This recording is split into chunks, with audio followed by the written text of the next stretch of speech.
Okay, so moving us on, really excited to introduce Nathaniel Cole. Nathaniel is a writer, researcher and workshop leader working across masculinity, mental well-being, relationships and sexual education, as well as the co-founder of Swim Dem Crew, a community swimming group. He's been working to end male violence for over 8 years, cutting his teeth in classrooms before joining Everyone's Invited, the sexual health education charity. And he also works for Smiling Boys CIC, a mental wellbeing initiative, as lead facilitator. Please, would you give a big round of applause and welcome Nathaniel to the stage? Great. As you can see, my slides are on the screen now. We do have slides which will help me read and you as well, keep track of our conversation. So thank you for that great intro. For any of the Man Culture staff, I would love a glass of water, please. So if anyone could just bring me a glass of water, that'd be greatly appreciated, but not someone at a table because, you're not Man Culture staff. Especially based off last talk, So I'm here today to talk about the rise of online misogyny. And I guess before that, can I just have a show of hands for anyone that's ever heard of the charity Everyone's Invited before? Okay. Okay, cool. It's similar when we're in schools. Thank you very much. Amazing. Okay, so less than 10 people raised their hand, and that is common for us, unfortunately. Maybe in 10 years, it'll be slightly different. Can I please have the next slide? So what we do is we do talks in schools and workshops in schools, colleges, universities. But what we have for everything that we do is a reminder about boundaries. So I understand that we all have different levels of experience, expertise, cultures, and beliefs. But what we have at Everyone's Invited is at least an open mind to hearing you, as long as you have an open mind to hearing us as well. And I'm sure in this room, it's going to be quite a welcoming, warm space anyway. But please be respectful of each other in that sense. If you do need to leave at any point because of what we're discussing today, that's fine. No judgment from my end. We understand, and you're welcome to go out, compose yourself, and then come back whenever you want. Next slide, please. So where did Everyone's Invited all begin? So what happened in 2020? Crowd work. What happened in 2020? COVID. And where were we allowed? Nowhere, thank you. And I don't know about you, but I experienced a lot of things, especially when it came to my mental health during that time. And our founder of our charity, Soma Sara, was no different to any of us. So what happened for her was she was kind of flooded by moments and memories of her time at secondary school, at college, and at university, where she had experienced what we call rape culture, which stretches from, harmful jokes that were said to her and her friends, all the way through to experiencing sexual assault and sexual violence. So she decided in lockdown to share her story or her experiences on Instagram. She wrote her story, shared it, and that was just like a release for her. And then what happened after that is her friends that went to the same schools and same colleges and same university said, oh, I experienced something similar too. Can you share my story? So she started sharing them as well. After that, friends of friends got involved, and she ended up with hundreds and hundreds of messages on her Instagram account with stories and testimonies of sexual abuse. So she decided to set up a website with Ellie Softly called Everyone's Invited. That way they could post these testimonies online and allow victims and survivors of sexual abuse to share their stories. Now, that site grew and grew and grew. We ended up with over 50,000 submissions on our site till this day. At the moment, there's a pause on them because our volunteers have to process them to help anonymize them, remove the dates, remove the locations and such. But what we did was, because it was always focused on education systems or places, we looked at primary schools, secondary schools, colleges, universities, and sixth forms. The only thing we wanted to know was where they were happening. So what we did a couple of years later was release something called the schools list, everyone's invited schools list. And as a result, I guess in an ideal world, everyone would have would see that and have their eyes open, being like, "Oh my gosh, I can't believe this is so widespread." But instead, we were met with articles from certain newspapers talking about how we were trying to, harm the lives of boys and men unfairly, despite testimonies being anonymous in all aspects, no names, no locations, or anything. The reason why we released the schools list was actually to show that this problem of girls and boys experiencing this kind of abuse wasn't common to any area of the UK, it was simply everywhere. It prompted walkouts from students at schools demanding change. We're proud to say that one of the students that walked out on one of those days now works with us as a facilitator as well. And then someone was kind of thrown in to the media, fresh out of uni, and just put up as the face of this person fighting back against violence. We've ended up with over 90, actually it's over 100,000 people in our online community now, following us on Instagram and TikTok and stuff like that. Can I have the next slide, please? So can you raise your hand if you have little people at home, children? Okay, great. Oh, okay. Many. So the reason why I asked that is because Ofsted, who, bring up a variety of emotions for staff at schools, shall I say, they were prompted, based off the backlash from us and some other organizations, to do a report into what the experiences were of young people at schools. And these are some of the top line statistics from that. It's that 90% of girls and 50% of boys say that they receive explicit pictures or videos of things they did not want to see a lot or sometimes. And that 92% of girls and 74% of boys said that sexist name calling happens a lot or sometimes.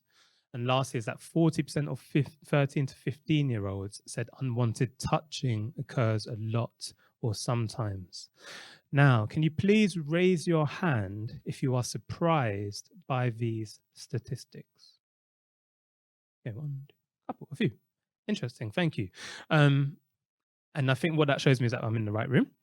And I say that because when we are in schools and we ask the same questions, barely any children raise their hands too. But we also do staff sharing sessions and parent sharing sessions. And typically when we're with parents, maybe that aren't as in tune to the people in the room, they are really surprised by those stats. But the young people never are, because that's their experience that they live in, unfortunately. So this work and this research prompted us to make sure we could build an education program to help change the narrative for children. We want kids to go to school feeling free, happy, and safe, most importantly. So that's why we do a variety of workshops and talks at schools to bring about that change. Next slide, please. Thank you. So why are we here? The reason why we're here is because gender inequality actually affects everyone in society negatively. I've heard this before. So when it comes to gender violence, we have to understand that there's a reason for that violence and we have to challenge it at the root cause. And that's kind of what we're here to talk about today, when it's about this rise of online misogyny and this, I guess, celebration of extreme misogyny that we have now in our social media platforms, and I'd argue in mainstream media too. We need people to understand that all of these messages aren't helping anyone, or maybe the few people that they're helping are very, very small in number compared to everyone here, for instance.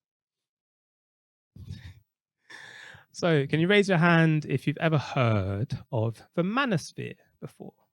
Okay, so I'm seeing about a third of you. So the manosphere is like the next slide. It's like a collection of websites, blogs, and online forums that promote masculinity in a certain type of way, very much tied within misogyny and the opposition to feminism. Something we see in classrooms a lot is that boys think being a man is being like in opposition to a woman, or opposition to girls, or being masculine is the opposite of being feminine. So they exist at the moment in like men's rights activists. We've got this acronym called MGTOW, or Men Going Their Own Way, as well as pickup artists. So they're really obsessed with like getting out of the friend zone and making sure you can do the right things to ensure that you sleep with someone. It's never about relationships or anything like that. It's just about sex. They tend to be united in the belief that society is biased against men due to the influence of feminism, and that feminists promote misandry, something we hear a lot in school about misandry. And in some aspects, I'm like, well, I wish it was true, but it's not. And then you have the manosphere. It also overlaps a lot with the far right and the alt-right communities. And I think that's something, again, given the last couple of months and race riots and stuff, like you can see that all of this stuff is at like a bubbling point at the moment for us. So that's why we're here to share information with you on the manosphere, on these communities, and how you can challenge that in your real life as well. So with incels and misogyny, you've probably heard the term of incel before, but I'll read out our definition for you as well. It is a heterosexual, or typically how it exists now, is a heterosexual man who blames their physical appearance, societal structures, and women for their lack of romantic success. The incel community was actually founded in the 1990s as a harmless online space. It was actually started by a woman to talk about her lack of romantic interest that she would receive, and kind of the loneliness she felt as a result of that. The original community was a place for people to find friends and community in their shared experience. She was interviewed about 10 years ago and said how horrified she was to see what her community had turned into, or been, how it had been co-opted. Actually, men going their own way was of a similar ilk. It was started as a positive space. It's now very much a negative one. It stands for involuntarily celibate. It's turned into a breeding ground for anger, self-hate, self-harm as well. And it's the most violent subset of the manosphere as well. So how it's manifesting now, and I guess getting more mainstream as time goes on. There was a report recently published that showed that boys and men from Gen Z are actually more likely than older baby boomers to believe that feminism has done more harm than good. It shows a real risk of like fractious division amongst the coming generation. That report also said there's other research to suggest that when people are forming these kind of political opinions, that they're quite hard to change as time goes on. And at last, like headline statistic of 1 in 4 men believing it's harder to be a man than being a woman. Now, what I would say to that is that they're really connected to their own struggles. And what we have to do as people in community is work to help them build empathy so they can understand that their struggle is not their own. And 2, that their struggle isn't because of people that thankfully at the moment have some support systems around them. I had a boy tell me once that he was angry at girls because when they cry, they get help. And when boys cry, people just laugh at them. And I said, you shouldn't be angry at the fact that someone gets help. You should just want that help for yourself. All right. And try and be that person to offer that change as well. Next slide, please. So in this research, they looked at a variety of countries, and I guess here's the top line ones. You can see on the far left, South Korea shows a really big political divide when it comes to like liberal values versus conservative values on things like oppression, immigration, sexism, these sort of things, where women more liberal, men very conservative, right? The US has also seen this distance, and Germany and the UK. So I know when we look at things like this, we can be like, oh, at least we're not South Korea. But, we have to acknowledge that we are going in the same direction, just at a slower rate. In South Korea, as a result of this, there's less marriages happening now, and they have a declining birth rate, which the UK also has as well, which then people would say immigration is the solution to that, but Brexit, race riots, you can understand what's happening, right? All of this can be kind of the trigger point in terms of those misalignments of values, or those change in values, does relate to the Me Too movement, which we'll talk about later as well. But what we're saying is that it's really frustrating. As I said, I've been doing this work for 8 years now. And when I first started doing this work, boys and young men really wanted to be a part of the change. And now when I go into classrooms, it's like a bit of a fight and a debate to get them to listen to the idea that women deserve rights and safety. Um, so yeah, I think that's what we're kind of up against, this mindset change in terms of attitudes towards women and girls. Um, I guess Megan did mention this and speak about this already, but there's a global rising incel culture that could provoke terrorism. Obviously, we've seen that here, unfortunately, as well. I guess the outbursts that we see, or the shootings that we see, kind of started um, in this way to wreak havoc on communities and target women. It started in 2014 with Elliot Rodger, who's held up as like this, what do you call him? Lack of a better word, like supreme incel. Released a manifesto online, went on a killing spree targeting sorority girls in North America, which was seen as like this incel rebellion. For him, he was like, I'm going to get payback on the women that have hurt me, rather than focusing on the hurt he was doing for himself and the community he was engaging in as well. The Center for Countering Digital Hate says that on the incel forums and like these misogynist forums, there's posts about rape every 29 minutes.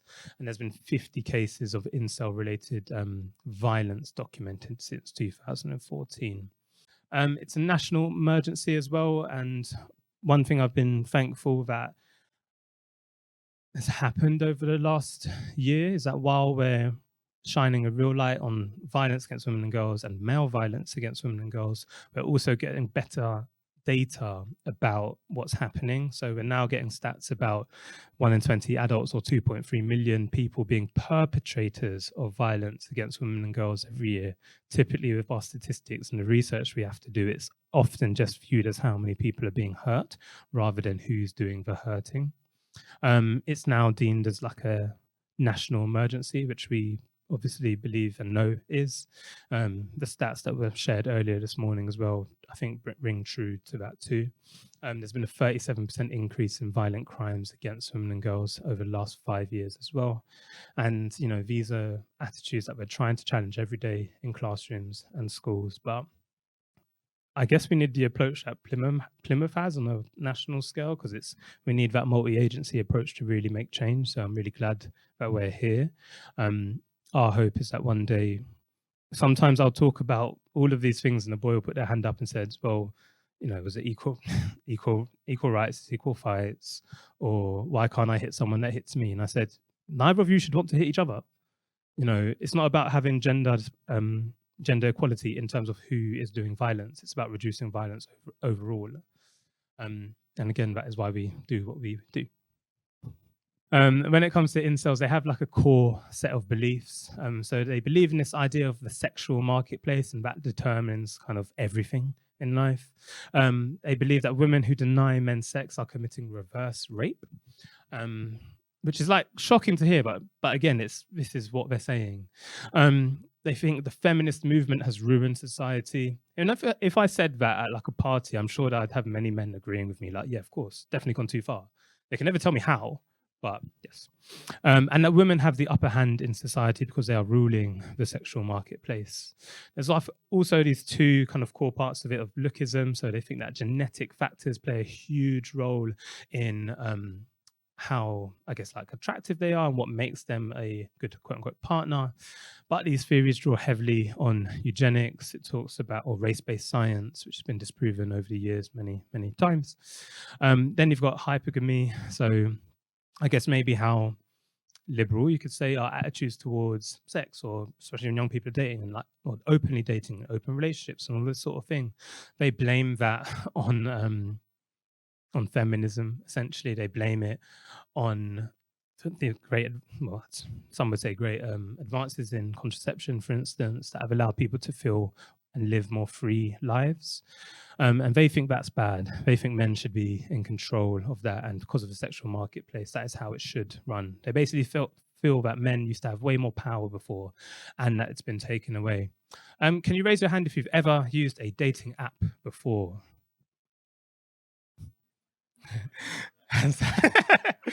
Okay, so sometimes, okay, raise your hand if you felt the apps were a bit frustrating. Okay, thank you. The apps, as much as they say they want to be deleted, They don't. They're owned by the same company, a lot of them as well. And you might have come across this idea about the 80 and 20% rule, where 80% of women are selecting the top 20% of men, or 80% of people on the app are going after the top 20% of people on the app. Now, often these like misogynistic influencers and the pickup artists will quote this study that was done in Canada about this. It's not actually true. There was a man that decided to partake or do his research by speaking to his close friends about their experiences of this. Less than 50 men were involved, and then he tried to publish a paper off the back of it. I don't know about you, but I wouldn't say a study based off which of your friends you thought were attractive and their success on apps as a result warrants for something that is now believed across Europe and North America, which is really frustrating. And I think that speaks to this era that we're in, where it doesn't really matter about facts or anything like that and statistics. It's just about who sounds right. Right? If you argue your point if I argue enough that I have hair on top of my head, and I say it really confidently, I make 400 videos about it, people start believing that I have hair on my head. And that is the kind of landscape that we exist in at the moment, unfortunately, where something like a stat that is not really scientifically rigorous or researched well can just grow a life of its own and become real, even if it's not real.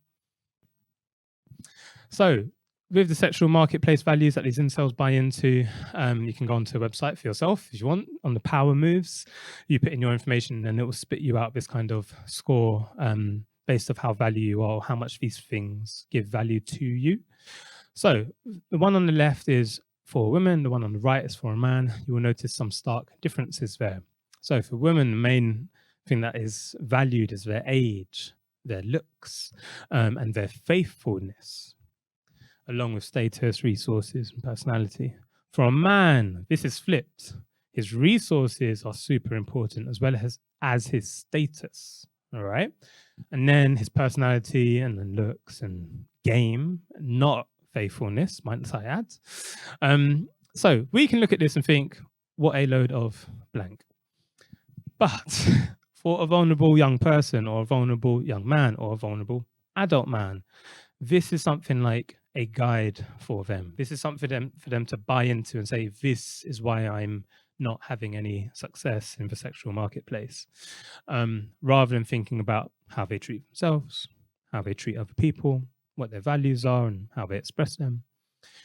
So what we're seeing now with these influencers and these websites and stuff is that these people or these services are promoting themselves as the guides or the solutions to vulnerable people's men's problems, right?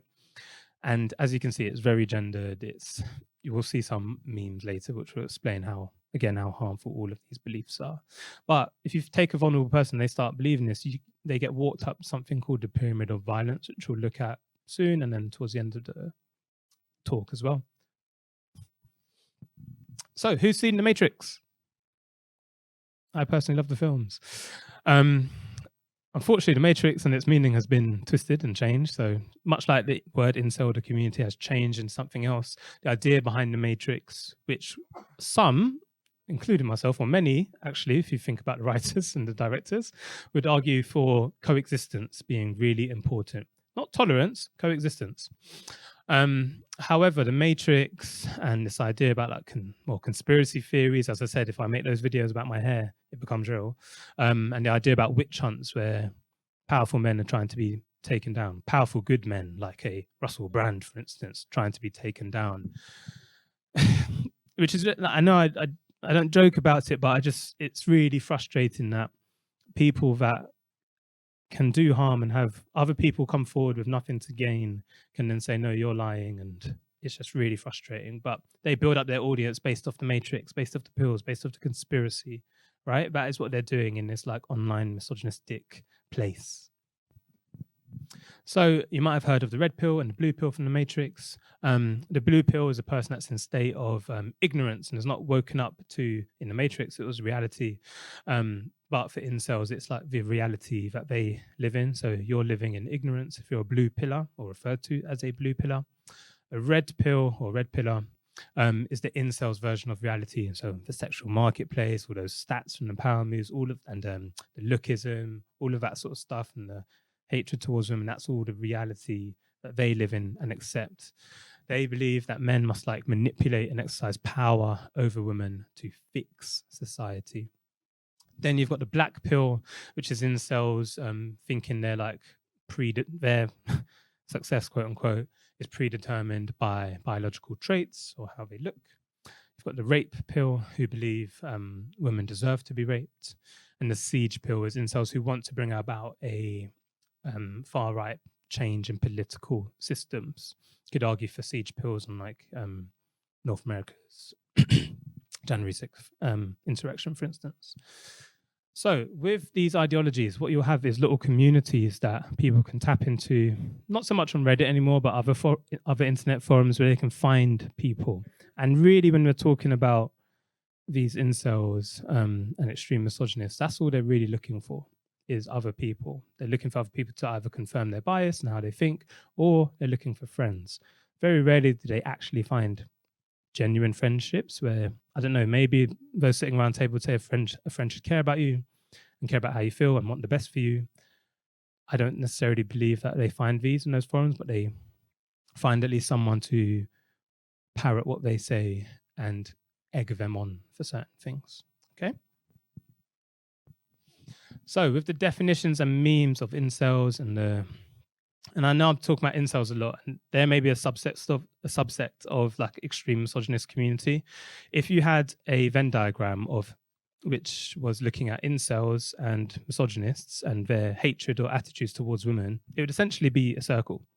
How the differences between incels and I guess raging misogynists that we see online maybe is their social lives, their family lives, their work lives. So someone that's like a raging misogynist can still have a family, can still have a well-paying job, could still play football probably, whereas an incel is not likely to be embedded in a societal system like that. But when it comes to their attitudes towards women, very much the same. All right, so with these pictures, they take a lot of their, I guess, artwork from like political comics and satire and stuff like that. The incel is the virgin who, head down, no friends, doesn't quote unquote get anyone. The incel community, while being racist, is also racially diverse. So it's this weird thing of like, you have Chads, you have Tyrones, you have Chadpreets, Changs, Chadams, and they are who everyone wants, or who the Stacys want, right? They've got the big muscles, they're the 20% that are getting all the sex that they want and stuff like that. You've got the Beckys, who apparently hit the wall at 25. Again, ridiculous. And then the Stacys, who are unavailable and only want the Chads. So for incels, they're looking at the Chads and Stacys as like the 20% that are running the world and the 20% that are ruining the world as well. I think that they kind of place their experiences of potentially being bullied or isolated at school in social sessions and like latch onto ideas like this because it's a really easy way to channel your hate into people. Again, picture, you can see the hairstyle. It's not about the hairstyle, it's about the resource according to them. Or like trying to compare beard growing to makeup and all this sort of stuff, which is really, that joke's just, one, it's a way to put themselves down, but also a big way to put women down as well. Again, it's really frustrating that this community has a lot of self-flagellation, self-harm that they engage in and encourage each other to do, which is why I say that point about it not really being a place for friendship. So this video is taking us through how, in about 1 minute, you can press play on it, it's got no sound. This is us just showing how quick it is or easy it is to end up on an incel forum. So you search incel Wikipedia, go, okay, what is it? End up going on a website. They'll mention things like, the history of inceldom. And then if you scroll to the bottom, eventually it talks about like what it is, how they think it started, and then very slowly you can end up actually going on one of these forums. This is Forever Alone, one of the biggest subreddits on Reddit before. I'm not sure I think it's closed now. But just there you go. Really easy. In less than a minute, someone can go from what is an incel to like finding incels, right? And then eventually, potentially, becoming one, because they might see things in there that they also believe will confirm their biases because they've not spoken to anyone about it yet. So why is all of this relevant? So while incels exist online in these subreddits and these kind of dark forums that you won't really hear about, it's edged its way into mainstream society and values. So has anyone here got Snapchat? Okay, one, good. Has anyone here know a young person that has Snapchat? Okay. Snapchat is one of the most used apps in the world. I think over 4 billion snaps are made every day. And as you understand, I might use WhatsApp to talk to my friends and family. Young people use Snapchat typically. The black and white picture is the Chad filter on Snapchat. So while we talk about incels and their weird or outlandish belief systems, something like a Chad filter can be made with one of the biggest young user bases in the world. Very, very mainstream, right? MMAS, who knows what that stands for? You can shout it out. Any guesses? If I said it's about kitchens, make me a sandwich. All right. So again, these attitudes become very mainstream. It's like, get back, attitudes towards women, get back into the kitchen, make me a sandwich. We have done this talk at a school, and the teacher came up to us afterwards and said, kids have been writing this on their worksheets, and I didn't know what it means. So thank you for telling me. Also had one of the most prestigious schools in the UK. Well, I say prestigious, one of the, again, kids at that school had scratched this into a woman teacher's door. So as I said, it goes from being this online stuff into real world effects. Alpha male, sigma males, beta males, all of this sort of stuff. All of these things are little guides. It's easy to buy into that thing of I'm a sigma. Boys wanting to change their form houses to sigma house and all this nonsense. But again, for them, it's fun, but they have to understand the actual harms that they're doing. So on the Incelosphere and all these manosphere forums and websites, there's 1,000 references to dehumanizing misogyny or violent actions that are recorded. People will share videos of people being sexually abused in there. It's really, really degrading and harmful. The video there is a screenshot of something called bone smashing, which is where you use a massage gua sha, which I'm sure some people know about, and trying to repeatedly use it to break the bones in your face to restructure it. That is what bone smashing is for young people. And then we're also seeing a rise in testosterone supplements as well, which I just find interesting because you've got a rise in testosterone supplements from things like M.A.N, Manual, all of these brands. But a man that takes that for whatever reason, or a man that thinks there's a certain way to look, they might be pro, I guess, what I'd say, gender affirming medication for themselves, or maybe surgery for themselves, like an Elon Musk. But only for them, only for men, not for anybody else in the world who may need it too. Raise your hand if you've ever heard a man or a boy refer to women or girls as females. Okay. Keep your hand raised if when they said that, they were saying it in a positive way. Thank you. Okay, some hands went down. I challenge kids that I work with in classrooms to name the group they are speaking about, because it's not female dogs or female monkeys we're talking about female human beings, which are also known as women and girls. But I challenge kids to pause before they say it and think, what am I trying to say? Am I trying to uplift or put down a group? When I challenge kids to do this, they realize that when they are saying females, they are often attaching it to a negative story or phrase that they are also saying. But all of these things we're seeing is very, very mainstream. Going to schools, this is what kids are talking about. They're talking about status, talking about money a lot. They're talking about females and how they're ruining things. Next slide, please. So how have we got here? Well, we've got the the red pillars, the blue pillars, the siege pillars, the black pillars, all of these sort of stuff living in these online forums. Now we've got people like Andrew Tate, HS Tiki Toki, that are essentially preying on the insecurities of vulnerable men, vulnerable women as well, and girls, and vulnerable children. Okay. They have like a business model here, if my slides have it. Next slide, please.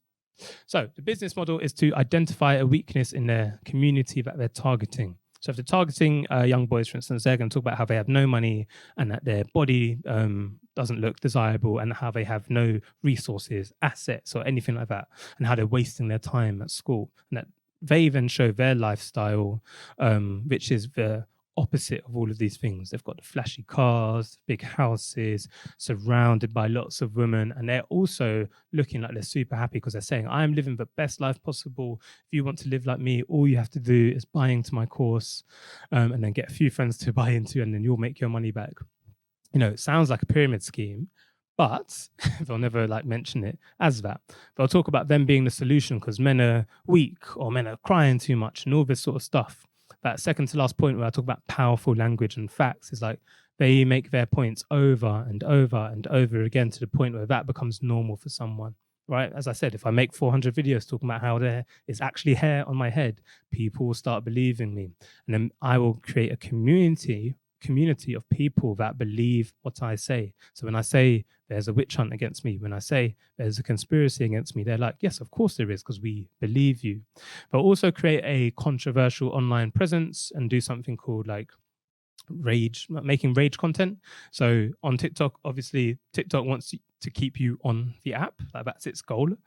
So as much as you can train your algorithm to show you certain things, if someone says something controversial, people will argue in the comments, and that's also good for TikTok, right? Gets more views for that video, keeps people on the app, and it's really frustrating that you can have something in the palm of your phone that can like literally raise your heart rate. But again, that is where we are. That controversial presence then starts selling into their pyramid schemes, as I've mentioned. They also will run courses about how to get with women and build their status and physical body and stuff like that as well. So this is taken from a website of one such person. His name is Matthew Hyman. He's got his ebook, which is the texting game, step-by-step guide to get her on a date. How to get her on dates and keep yourself out of the friend zone, because men and women cannot be friends according to these people. On his website, he also sells a course, and these are the stats from it. You will get a 612% status increase, a 631% more attractive increase somehow, and a whopping 921% leadership skill increase. Now the asterisk there does say alumni's estimation. And if you go on his website, I can look on his website and see that the pictures of the testimonies aren't real. They're from like Image Shack and stuff like that. I can see that, and I can tell that the testimonies probably haven't been written by anyone. But if I'm a vulnerable person thinking, I don't like my life, I have no friends, I want to change, and then they find this person that says, even to buy the course, you don't just buy it online. You have to submit a form to say how much you're willing to pay to make change. Like they want answers, they want outs. These people present themselves as the answers and as the outs. This also relates to the fact that we're living or have been living in a recession. Everything's more expensive now. Things cost more. We earn less and have less. Our money does not go as far. So these people also promote themselves as wealthy people that have kind of beat the system in that sense as well. What they'll often do with their content as well is something called the misogyny sandwich. Or sometimes people might have had debates about this in the room about, can you separate like the art from the artist, for instance? And it's very similar what they'll do. So they'll have some positive content about like mental health or well-being and fitness. Then they'll sandwich some misogyny or really harmful attitudes against women and girls within that content as well. So I've had a boy that has been obsessed with Andrew Tate. He's not really as important anymore, or kids like don't think he's cool anymore. But I had a boy that was obsessed with him. But we were sitting down with him and we're trying to get through to him that this person that you love so much that is teaching you about drop shipping and all these sorts of things, he also thinks less of your mom just because she's a woman. And that was so at odds with that boy because he knew he loved his mum. He knew he cared about his mum. He knew she was important to him. But he loved Andrew Tate so much that he didn't want to believe that Andrew Tate didn't like women or was harmful towards women. So he simply tried to ignore it.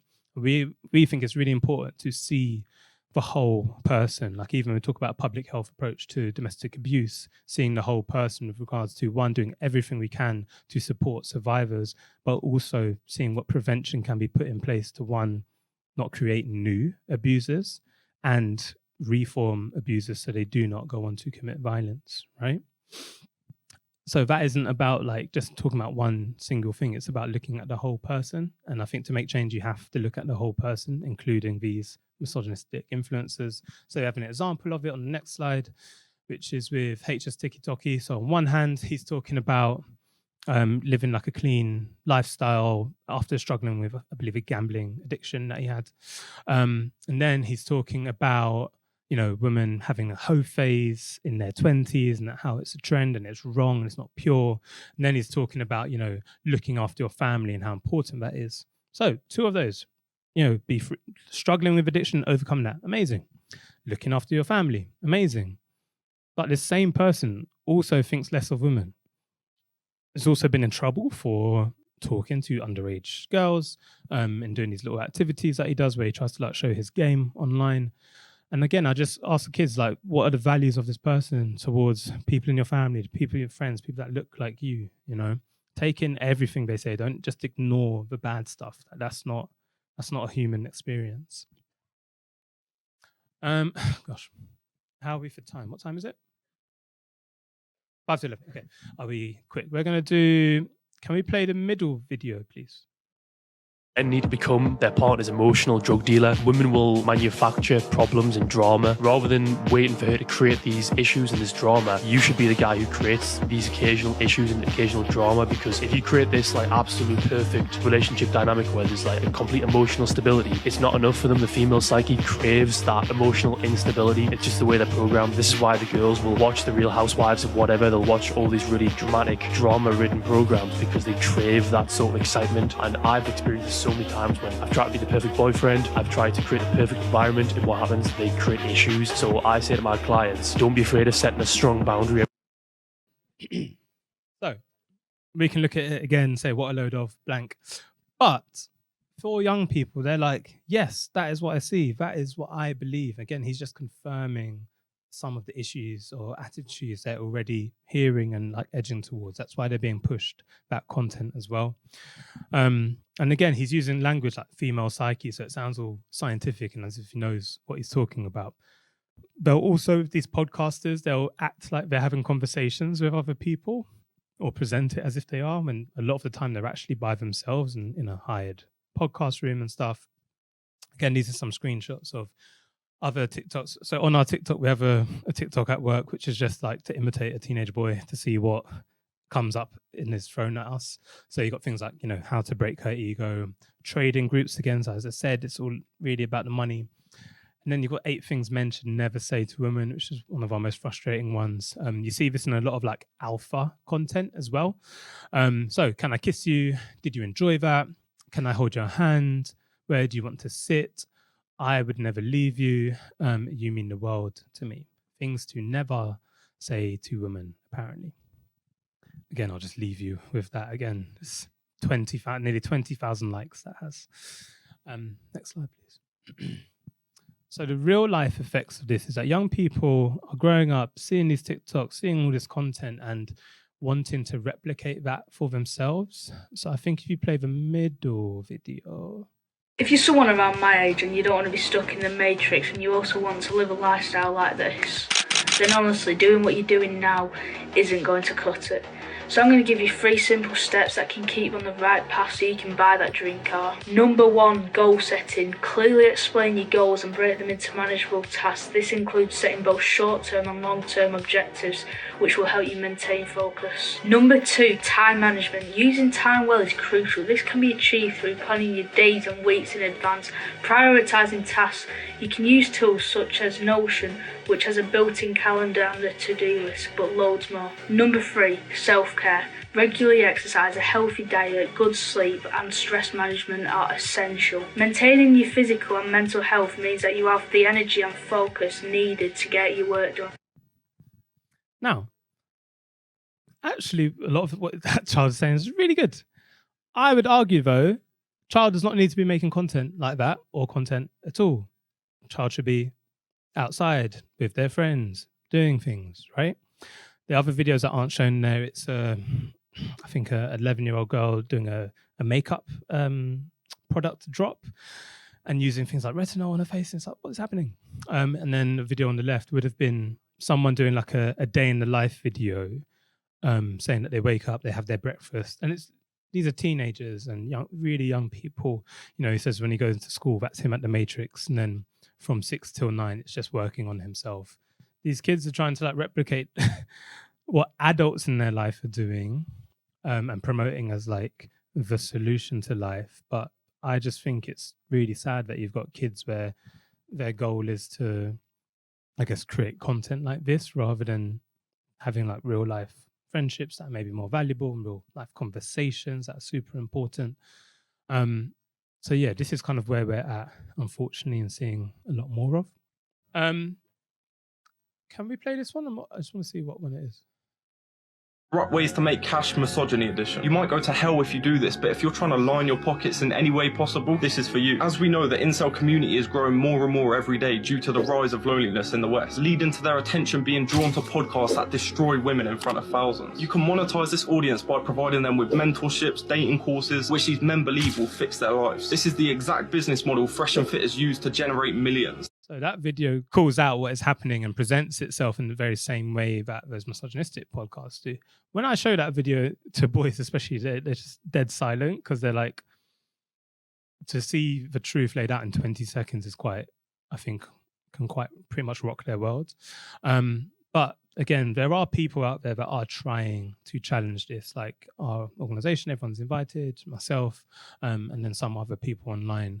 So I think what I just want us to focus on and remember is that it is possible to make change, and we are getting there slowly with like some other content like this, and I guess helping shape the minds of young people. We've just got that last 10 minutes now. So the process is like using the algorithm to, I guess, play young people, put them against each other, and essentially build up their pyramid schemes. Or the way Andrew Tate would work, he'd get young people to give them his little bit of money for his pyramid scheme. He would do the lover boy method, as I'm sure you've heard, be really romantic with partners, fly them out, and then make them work for him as cam girls. And then he'd manipulate vulnerable men by doing these kind of retreats with them, getting them to spend a lot of money to come, having them fight for each other. So young people is them parting with their money. For vulnerable women, it's them parting with their bodies. And for adult vulnerable men, it's them parting with both their money and like their physical livelihoods. They'll do one of the most harmful things, which is fight for him. All right, so it's really smart in terms of how he's pulling in all these different vulnerable communities. They're offering guidance, they're profiting off pressures and insecurities, and they're using the algorithm to their benefit.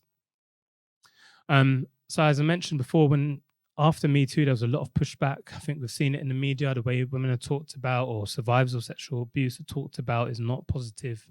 There's a lack of role models, unfortunately, but I'm hoping that everyone in this room can rise to the occasion and become one.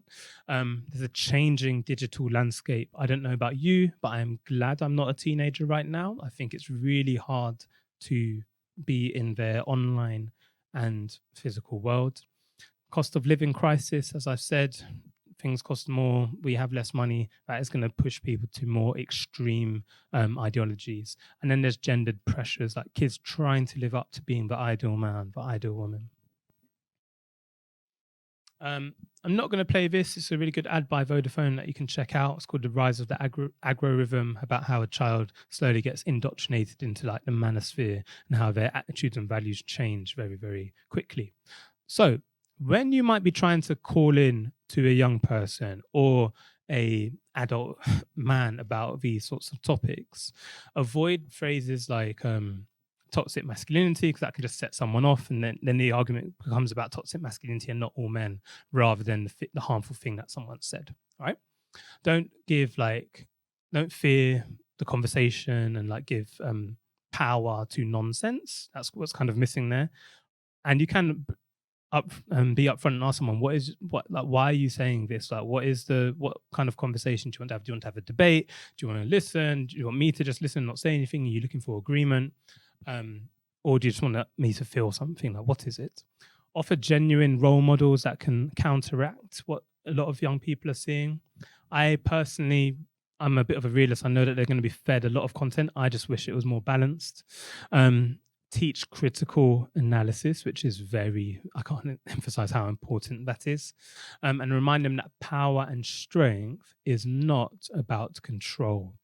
So many of the young people and the young boys we work with think a relationship is how you control someone else and how they obey you. That is not what it's about. If someone, again, is making an off-color comment, for instance, check for the seriousness. Sometimes people just want to get a rise out of you. If you're in a group, remember, I think it's really important to remember, when I said if 1 in 20 people or 1 in 20 men are like perpetrators of violence, that means there's 19 people that aren't. And we have to remember that 19 is more than 1. So like use the groups that you're in to your advantage. It's more often than not more likely that if there's one really misogynistic person, that they are the outlier of the group. And it's not about necessarily casting them out, but them showing that we also have these values that are at odds with that. So what does that mean for us? Does it mean you leave and go and find some other community? Or does it mean we all learn more about each other and why we've ended up here? And use the group to challenge things. As I said, it's like really important to show empathy and care in these kind of conversations when appropriate. And then I'll just finish on like some stories about persuasion. So this was just based off some research that was done with getting parents in North America to opt in for some vaccinations for their children. So parents that were vaccine hesitant, when they were presented with facts and figures about child mortality and illness, that didn't really do anything for them. However, when doctors led the conversation with, how do you feel when your child has a fever or a rash or is crying uncontrollably or things like that, and they latched onto like an emotional bridge, parents were then more open to vaccination for children. So when we when we are arguing, we're looking for like agreeing partners, and our brain lights up and becomes receptive to people that agree with us in arguments when we're trying to make a point. And it does the opposite thing when people are, I guess, on the opposite end to us. So I think it's really important to not go into an argument armed with all the statistics, because ultimately at the moment, people do not care. Like, as I said, the truth doesn't really matter anymore. Facts don't matter. Stats don't matter. But you want to get a person to the point where they're more open to these things. So instead, focus on things like a common ground. My preference in this is to focus on emotions and experiences. Like, we probably all have a moment or experience in our life where we have felt not listened to, where we have felt hurt, where we have felt angry or embarrassed.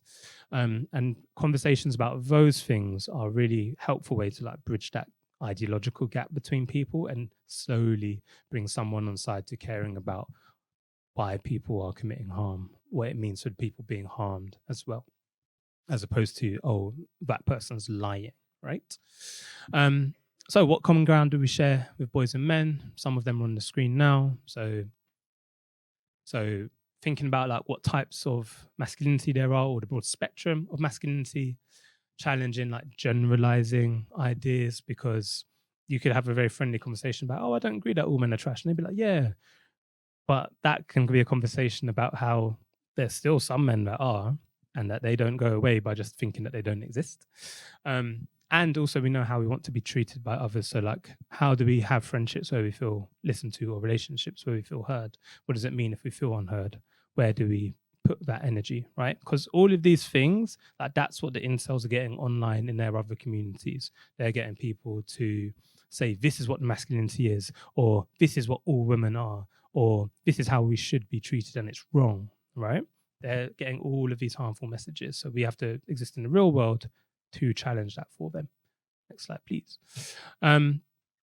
I would say play the long game about this, especially when working with young people, especially when it comes to controlling behaviors. We're seeing this a lot when it comes to relationships, and kids are getting into relationships. Both boys and girls want their partners to stop speaking to girls or boys, even if they're friends or neighbors or things like that. It's really, really harmful. And lastly, I guess that people want us to think that the way to be a man is only one way, the way to be a woman is only one way, and it's very static. And I don't think that's true. I think there's many ways to express masculinity and femininity, and we all have to embrace and celebrate that, and understand that certain situations in life will call for us to be in our masculine, whereas others will also call for us to be in our feminine. And we have to create and demonstrate that we can do that, so kids can start modeling it for each other as well. Focus on these things, which are some things that make a person, their family, their social circle, their experience, their nationality, culture, how they were raised. Again, all of these are ways to bridge those gaps between people and find that common ground to then start making a change for some of their values. And just lastly, on critical analysis, I think a really good question is, or we've seen, I guess, in politics about, what is it, MPs being paid, MP gifts, right? It's why were you given that gift? Who gave you that gift? Where did they work? What policy are they trying to influence? It's the same thing for this. Why did someone say this opinion? Are they selling you something? Try and follow the money, and then the answers will kind of present themselves. And then this acronym 5, it stands for focus, inhale, verify, and explain. Something in the work I've done with LEAP, confronting conflict, is think about responding rather than reacting. If you react, especially in an argument, it's very fiery. We maybe might say things we don't mean. If you respond, you are listening to what's being said, you are seeing the whole person, and then responding appropriately. Okay? And then just to finish, we'll play the video on the left, which is from Jordan Stevens, which is, I guess, an example of... You know what's mad? The reason why we have to listen positive influence to a lot of these men talking on podcasts, or they've got their channels or whatever, just handing out advice on how to be a man, what it takes to be a man, putting up long-form tweets about manliness. Yeah, the reason why we got to sit and deal with this stuff is because the real men out there, the real reflections of masculinity, authentic, genuine masculinity, they're not interested in being the center of attention. That's what's frustrating. They're too busy looking after their children, supporting their partner, working. Do you know what I mean? They're not worried about the ins and outs of the other sex, the other gender, how someone should behave, bro. They're just being a human being. They're present. Those are the men I want to hear from, and I'm not going to, because they haven't got that void, that desperation for everybody to think they're right, for everyone to think they're strong. They just are right, and they are strong. And then on the end, we have making change. So some people you can follow, that's Everyone's Invited, or you can listen to Stories of Consent, which is a healthy consent platform that shares healthy stories of consent. And yeah, you can follow Cheer Up Love as well, who do great work in terms of highlighting testimonies from survivors of harassment and abuse and what we can do as a result from that. But I always say time is the only thing you don't get back. So thank you for giving me your valuable time today. I'm Nathaniel from Everyone's Invited. I'll be here all day. You can grab me for a conversation or get a card as well.